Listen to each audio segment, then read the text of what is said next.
Kita akan ngobrol lagi soal sampah. Ini kita akan menghitung bagaimana sih sebetulnya perhitungan ekonominya, apakah pengelolaan di sebuah bank sampah, sebuah tempat pusat daur ulang atau TPS 3R bisa menguntungkan atau setidaknya bisa mengcover biaya pengeluarannya. Seperti di bagian 1 kita akan diskusi soal dua pendapatan mengcover tiga pendapatan. Jadi yang ada 3 bagian di sini. Yang pertama itu soal parameternya, yang kemudian model bisnisnya, yang kemudian yang ketiga nanti ada investasinya. Kita ngobrol parameternya dulu yuk. Nah, parameter sampah itu ditentukan oleh beberapa hal ya. Jadi volume sampah per orang per hari ini 0,4 sampai 0,7.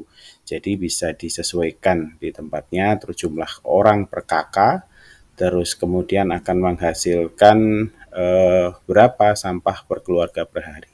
Lalu kita harus tentukan biayanya. Nah, biaya ini akan ditentukan oleh berapa jumlah gaji atau biaya tenaga kerja per orang yang mengelola sampah tersebut. Jadi kalau kita rubah di sini akan otomatis merubah di bawahnya. Dan misalnya kita ambil 500 per kilo, otomatis biayanya jadi 3 juta. Misalnya 700 per kilo, kita dirubah jadi 4,2. Mungkin untuk wilayah Jabodetabek 700 per kilo adil, tapi untuk Jawa Tengah, Yogyakarta mungkin 400 rupiah per kilo cukup. Nah, itu ilustrasinya. Kemudian ketemulah nanti biaya per sampah per keluarga per bulan. Nah, di sini jadi lebih jelas. Berapa tarif ini ditentukan oleh biaya per kilo, itu yang lebih adil. Tentu agak sulit jika ditimbang per kilonya, bagaimana mengambil sampah ditimbang dulu, agak merepotkan dan teknologinya belum cukup tersedia. Setidaknya pendekatan ini bisa lebih adil. Kemudian ada biaya ritase, jadi berapa biaya yang diperlukan untuk mengangkut sampah satu putaran atau satu mobil atau satu kendaraan angkut. Berapa jumlah kakaknya yang bisa diangkut, makin kecil maka biayanya makin mahal. Terus satuan biayanya tenaga kerja, BBM ditulis di sini. Terus itu di bagian pengangkutan yang akan menentukan semua komponen biaya angkutnya. Jadi ini satu biaya sendiri di biaya angkut. Kemudian kita akan masuk kemudian ke biaya pilah. Seperti sudah dipahami, pilah itu butuh biaya. Nggak mungkin memilah tanpa biaya. Makanya biaya pilah kita tentukan. Berapa biaya pilah per kilogramnya sampah. Di sini kita ambil Rp150. Sekali lagi, ini panduan yang mungkin bisa berbeda. Terus kemudian kita tentukan berapa materialnya. Recovery material itu barang yang bisa dijual. Logam, plastik high value, kardus, plastik, dan sebagainya. Dan berapa biaya rata-ratanya. Biasanya 2.000 itu cukup adil. Kadang bisa lebih rendah, tapi jarang untuk bisa lebih tinggi. Nah, kemudian ini borongan biaya pilahnya. Jadi biaya pilah di atas ini meliputi tenaga kerja, investasi, operasional listrik, dan sebagainya. Sedangkan borongannya itu adalah biaya tenaga kerja saja. Dan sekali lagi ini ditentukan dari biaya standar gaji pekerja. Kemudian 3 yang terakhir adalah tentang komposisi organiknya, komposisi seratnya, dan komposisi residunya. Juga ditentukan masing-masing biayanya.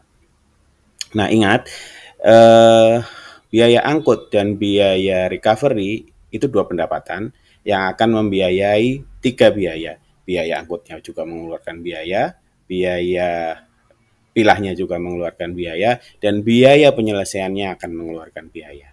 Jadinya kita akan ketemu sama model bisnis. Nah, model bisnisnya jadi seperti ini. Karena kita bagi jadi 3, mikro, sedang, kecil, besar. Ada 3 hal yang kita urusi, angkutannya, pemilahannya, dan pengolahannya. Angkutan dan pemilahan ada pendapatan, ada pengeluaran. Sedangkan pemilahan ada pendapatan, ada pengeluaran. Sedangkan pengolahan hanya pengeluaran. Nah, Jadinya kita simulasikan. Contoh yang kecil. Kita klik di sini, yang kecil itu 1000 kk per hari. Sampah per harinya 2,5 ton. Sampah per bulannya lebih kurang 75 ton. Pendapatannya dengan dasar parameter di atas 1000 kali 30.000 per bulan per kk. Nah, ketemulah 30 juta. Pengeluarannya dengan ritase yang ditentukan di atas, kita ketemu 13.750. Ini meliputi apa? Biaya BBM, biaya tenaga kerja, biaya investasi mobil atau kendaraan angkutnya. Terus kemudian ketika pemilahannya, dia asumsikan menandakan 15% recovery material, dijual harga 2.000, ketemulah sekian. Setelah itu biaya pengeluaran pilahnya ada di mana? Yaitu biaya tenaga kerjanya. Terus kemudian ada pengeluaran lagi yang mungkin tidak akan mendapatkan pendapatan, yang ngolah organik, ngolah serat, ngolah residu. Pendapatan lebih kurang jadi 52 juta, sedangkan pengeluarannya 23 juta, asumsi gross profit-nya akan ketemu 29 juta dengan 10 tenaga kerja.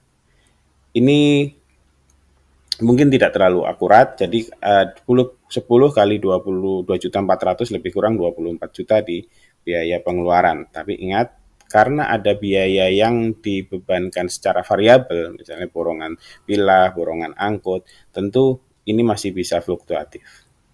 Tapi yang jelas, dari kegiatan mikro itu tadi, kita akan menemukan pola seperti ini. 10 tenaga kerja, penariknya 2 orang, terus kemudian ngurusi recovery material itu 2 orang untuk pemilahan, meja pilah itu adalah 4 meter atau pakai conveyor 4 meter, terus pemilahnya ada 4 orang, cacah pilahnya 1, operator cacah pilah 1, dan 3 orang ngurusi pengeluaran. Jadi prinsip ini yang dinamakan dengan 2 pendapatan membiayai 3 pengeluaran. Harapannya cukup. Tentu ada beberapa parameter ukur yang harus disesuaikan.